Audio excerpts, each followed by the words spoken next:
নমস্কার বন্ধুরা, আরও একটি ভিডিওতে আপনাদেরকে স্বাগত জানাই। আপনারা দেখছেন 80 টন লোড লিফটিং ক্যাপাসিটি সম্পন্ন একটি উইঞ্চ মেশিনের ব্রেক সেটিংয়ের ভিডিওটি অবশ্যই লাস্ট পর্যন্ত দেখবেন এবং ভালো লেগে থাকলে চ্যানেলটি অবশ্যই সাবস্ক্রাইব করে যাবেন। আমরা যে সচরাচর গাড়িতে ব্রেক ব্যবহার করে থাকি, এই ব্রেক সম্পূর্ণ ভিন্ন ধরনের। এই ব্রেক সিস্টেমেতে ব্রেক সবসময় অ্যাপ্লাই করা থাকে। যে মুহূর্তে লোডটাকে লিফটিং করানো হয় সেই সময় ব্রেকের শুগুলো ড্রাম থেকে ডিসকানেক্ট হয়ে যায়। মুহূর্তে ব্রেক শু ড্রাম থেকে ডিসএনগেজ হয়, তখন এই ড্রাম এবং ব্রেক শুয়ের মধ্যে গ্যাপ 0.4 থেকে 0.6 mm রাখা হয়। এক্ষেত্রে খুবই সাবধানতা অবলম্বন করা দরকার। ব্রেক সেটিং একজন স্কিল লেবার দ্বারা করাতে হবে, নয়তো খুব বেশি টাইট অথবা খুব বেশি লুজ হয়ে গেলে সেক্ষেত্রে ব্রেক স্লিপ হওয়ার চান্সটা খুব বেশি থেকে যায়।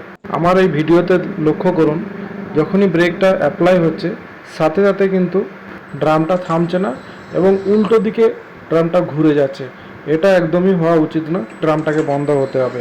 সেই কারণে আবার দ্বিতীয়বার ব্রেক সেটিংয়ের জন্য আমি স্পানারেতে করে ড্রাম এবং সুয়ের যে গ্যাপ আছে সেই গ্যাপটাকে কম করাচ্ছি।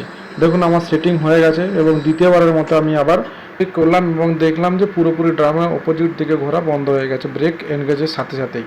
এখন যে আপনারা যে দেখছেন যে ব্রেক টাইটের ভিডিও, এটা একটি অপর দিকে সেম ক্যাপাসিটির থাস্টার ব্রেকের ড্রাম, যার ব্রেক খুবই লুজ ছিল, যেটাকে আমরা টাইট করছি।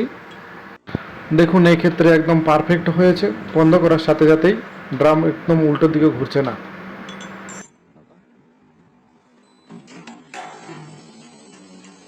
এই সমস্ত কাজ করবেন তখন এর রিমোট কন্ট্রোলটা কিন্তু নিজেদের নিয়ন্ত্রণাধীন রাখবেন।